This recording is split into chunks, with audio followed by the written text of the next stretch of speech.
So দর্শক বিন্দুরা, আশা করি আপনারা সকলে ভালো আছেন। আপনাদের কাছে চলে আসলাম আবার আপনাদের প্রিয় ভাই, কারণ নতুন সাকিব ভাইয়ের সিনেমা এসে পড়েছে, মানে রকস্টার। সো আমরা সবাই মিলে জানি রকস্টার অনেক কাপাবেজ কোরবানি ঈদের টাইমে। তো আমরা চলো আজকে কোরবানি ঈদের করা একটা সিনেমা, মানে রকস্টার সিনেমার একটি সুন্দর দেখে একটা টিজার দেখি।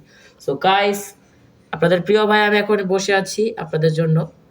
সো টিজারটা মাত্র আসছে, আপনাদের সাথে টিজারটা দেখব এবং এনজয় করব। সো আমার ইয়েটা কম ঠিক করে নিই, সব পারফেক্ট। সো চলো গাইস, আমরা টিজারটা অন করি এবং আপনাদের সাথে দেখাই। সো সাইড চলে আসছে, শুরু করি। হেডফোন লাগাতে হবে, আমি হেডফোন লাগাই না, আমি সাউন্ড বক্স চালাই। Wow guys, wow, Sometimes it's more than life.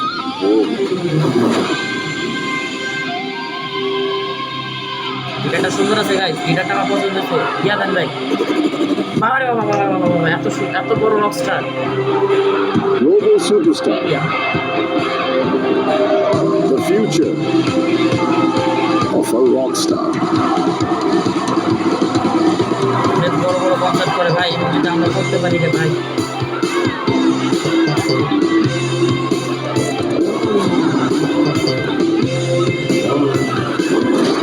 What is a good? নাকি রকস্টার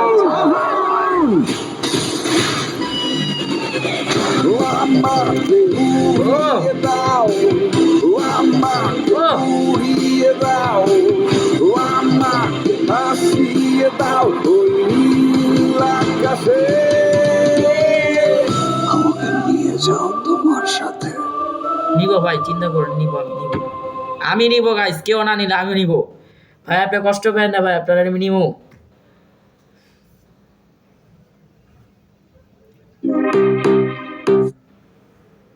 সো দেখতে পাচ্ছেন, আমরা মাত্রই টিজারটা দেখলাম, খুবই ভালো লাগলো এবং আশা করি আপনাদের কাছেও ভালো লেগেছে। আপনাদের কাছে। সো আপনারা দেখবেন সবাই এই সিনেমাটা কোরবানি ঈদের টাইমে, কোরবানি দিয়ে টিয়ে একদিন দুদিন পর দেখেন, কোনো সমস্যা নেই। কিন্তু ভাই সাকিব ভাইয়ের সিনেমা, বুঝেছি গাইস প্রিন্সটা খারাপ হয়েছে, বাট যারা সিনেমা বুঝে তারা বলবে যে না গাইস ভালো হয়েছে সিনেমাটা, আমিও দেখেছি। কিন্তু রাক্ষস খুব ভালো করছে, কিন্তু এবার মানে কি জানি বলে বুঝলাম না, মানে রকস্টার কাঁপাবে, রকস্টার বুঝছেন, আর তো কোনো কথাই নেই। সো গাইস, আপনাদের কাম হলো লাইক সাবস্ক্রাইব করা আর হলো সিনেমাটা দেখা, দেখে মেগা ফাড়ালাম। Bye bye, good night.